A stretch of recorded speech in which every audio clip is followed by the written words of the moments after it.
This past week was the Taylor Hawkins Tribute Concert at Wembley Stadium. The stars came out to honor the late drummer. Absolutely incredible. But I got to tell you, nobody shined brighter at this thing than Taylor's 16-year-old son, Shane, who came out to get on the drums for My Hero with the Foo Fighters. Absolutely incredible moment for him. I'm sure must have been emotional. But watching this for you, what kind of emotions did you feel? Like, I imagine this had to be pretty crazy for you. Yeah, I've had a hard time with this whole thing. It just makes me so sad that like I have a hard time kind of ingesting like a lot of the tributes and articles and stuff like that because I'm just like sort of emotionally processing in a way and it's like and it's all just makes me so sad.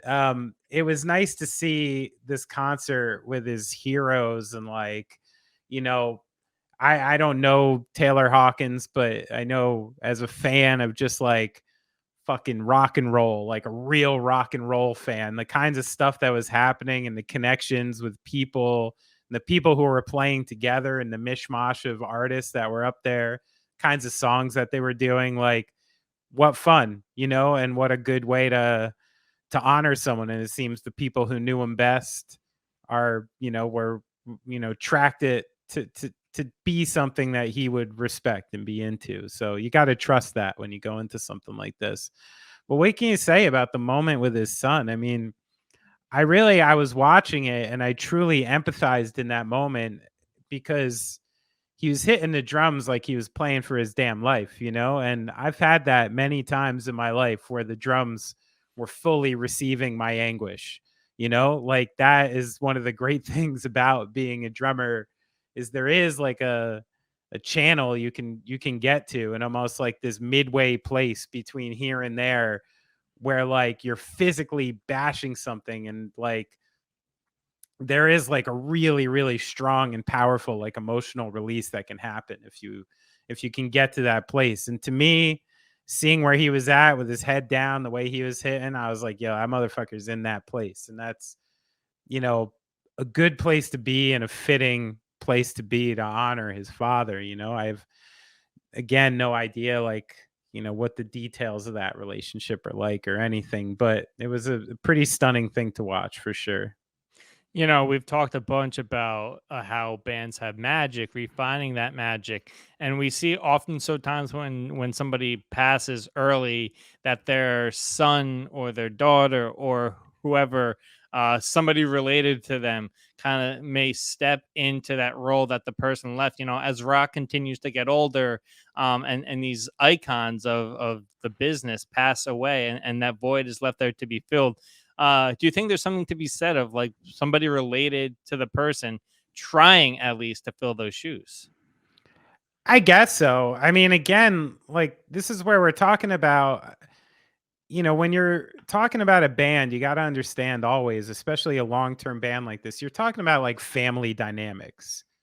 These people know each other so well that what people want and what is the best way to serve and honor them is completely different from person to person. So, like, I don't know if Taylor Hawkins used to secretly tell Dave Grohl, "Man, I wish my kid didn't play drums and he would fucking sing or something." Like, I don't know.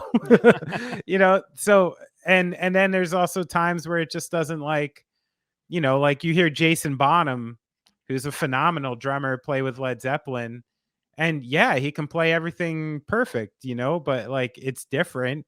And just because you're someone's kid doesn't mean you're going to be exactly the same energy or want to play the same way or even like the same music, like who knows. So I do think it's kind of cool, and if it works out naturally to get there, that's cool, but I don't think it should have to be like you know an umbrella over the child's life, like this is your destiny. Yeah. Last question for you on this tribute concert. And one of the things that I don't think a lot of people know about your scene and everything like that is when somebody dies, there's often some sort of like tribute concert event where people get together, they celebrate their music, they celebrate their life, kind of take people inside that. Obviously, this was much bigger than like your like typical one. But for people that you know that have like passed away and they've like paid tribute to the life, that's a pretty cool thing. Because where I come from with like firemen, that's like a big thing, and like all of the people that may or may not have known the person come to the funeral, and it's like a really emotional thing. So kind of take me inside of that a little bit. Yeah, I mean, I've been a part of a bunch of stuff like that. It's always sad, you know. There's always moments where it feels great and moments where you're like, are we falling short? Is this actually properly honoring someone? But I think it's safe to say now at this point that those things are really for us.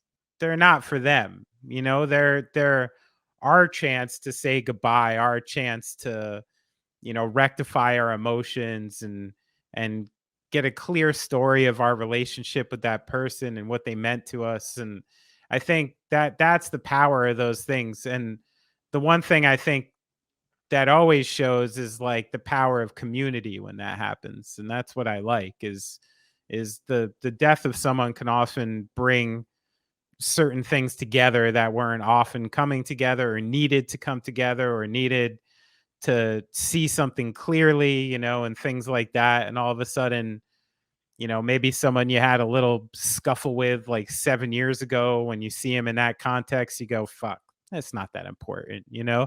I think it can be really powerful in that way.